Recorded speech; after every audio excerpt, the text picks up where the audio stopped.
வணக்கம். அனைத்து ராசிகளுமே பஞ்சபூதங்களுக்கு அடக்கம். சரம், திரம், உபயம் ராசிகளும் பஞ்சபூத தத்துவங்களில் இணையும் போது அதன் தன்மைகள் வித்தியாசப்படும்.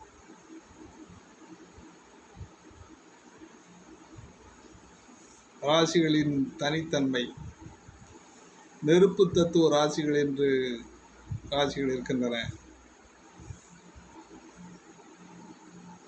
மேசம், சிம்மம், தனுசு இவை மூன்றுகளும் நெருப்பு தத்துவ ராசிகள். மூன்றும் நெருப்பு தத்துவ ராசிகளாக இருந்தாலும் இது மூன்றுமே மூன்று வேறுபட்ட அமைப்புகளை உடைய. மேசம் சரம் ராசியாகவும், சிம்மம் திரராசியாகவும், தனுசு உபயராசியாகவும் இருக்கிறது. அந்த அடிப்படையிலேயே மேசத்தை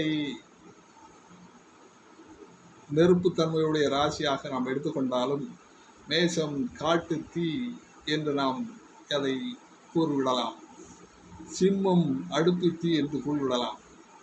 நெருப்பிலே வித்தியாசமான ஒரு அமைப்புகளை கொண்டிருக்கின்றது. தனுசு தீபத்தில் இருக்கக்கூடிய நெருப்பாக கருதப்படுகிறது.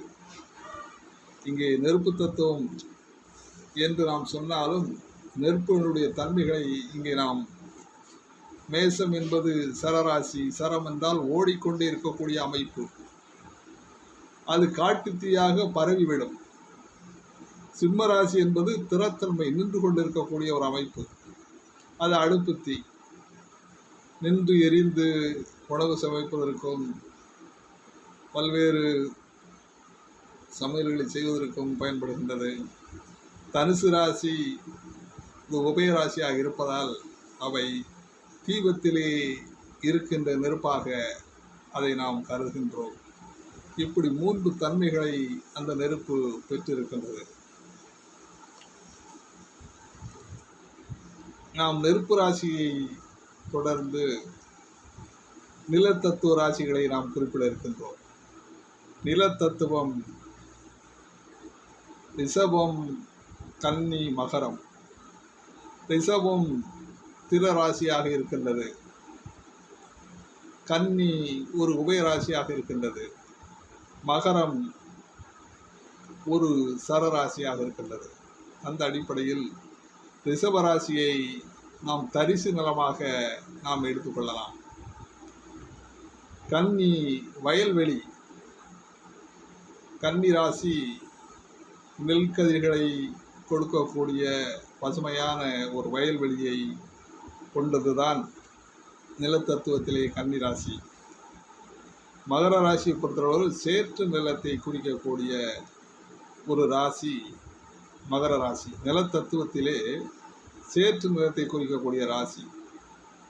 இது சரம் என்றாலும் அந்த சேறு ஓடிக்கொண்டிருக்கக்கூடிய அந்த சேரை குறிக்கக்கூடிய சேறு என்பது மிகவும் தேங்கி நாற்றம் எடுக்கக்கூடிய அமைப்பிலே இருக்கலாம், நல்ல சேராகவும் இருக்கலாம். அந்த அடிப்படையில் சேற்று நிலத்தை குறிக்கக்கூடிய ராசி தான் மகர ராசி. காற்று தத்துவத்தை நாம் தெரிந்து கொள்ள வேண்டும். காற்று தத்துவம் மிதுனம் ஒரு காற்று ராசி, துலாம் ஒரு காற்று ராசி, கும்பம் ஒரு காற்று ராசி. இதனுடைய தன்மைகளை பார்ப்போம். மூன்று தன்மைகளை குறிக்கின்றன. மிதுனம் நாம் சுவாசிக்கும் காற்று. நான் சுவாசிக்கின்ற ஒரு காற்றாக உள் சென்று வெளியில் வருகின்ற அளவிற்கு அந்த சுவாசிக்கும் காற்று மிதுனம். துலாம் சூறாவளி காற்று.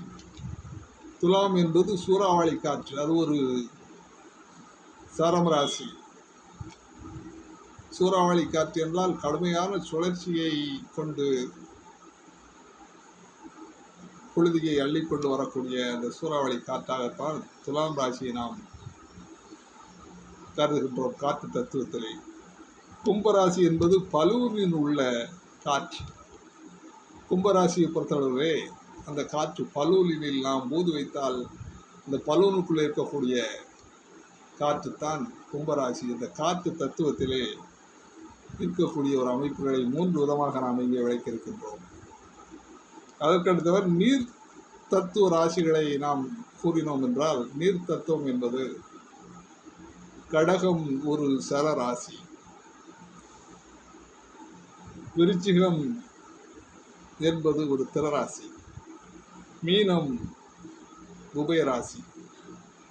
இந்த மூன்றிலும் 3 தத்துவங்கள் அடங்கியிருக்கின்றன.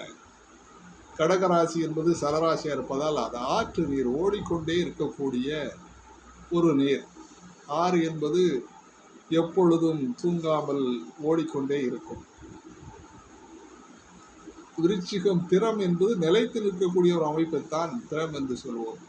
அப்பொழுது நாம் சொல்வது கிணற்று நீரை நாம் விருச்சிக ராசிக்கு நாம் திரராசி என்பதால் நிலைத்து நிற்கக்கூடிய அந்த கிணற்று நீரை நாம் சொல்லலாம். மீனம் என்பது கடல் நீர். கடல் நீர் ஓடிக்கொண்டிருக்கும், நின்று கொண்டிருக்கும், அலைகள் அடித்து கொண்டே இருக்கும். அலைகள் ஓய்வதில்லை என்பது போல் அலைகள் அடித்து கொண்டே இருக்கும்.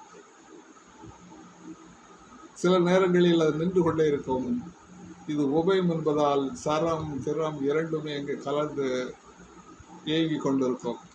இந்த அடிப்படையில் அனைத்து ராசிகளும் பஞ்சபூத தத்துவத்திற்குள்ளேயே கட்டுப்படுகின்றன, அடக்கம் பெறுகின்றன என்ற அடிப்படையில் நாம் நெருப்பு தத்துவம், நில தத்துவம், நீர் தத்துவம், காற்று தத்துவம் என்ற அடிப்படையிலேயே 12 ராசிகளையும் 4ஆக பிரித்து உங்களுக்கு இதை காணுகின்ற அன்பர்களுக்கு வழங்கியிருக்கின்றோம்.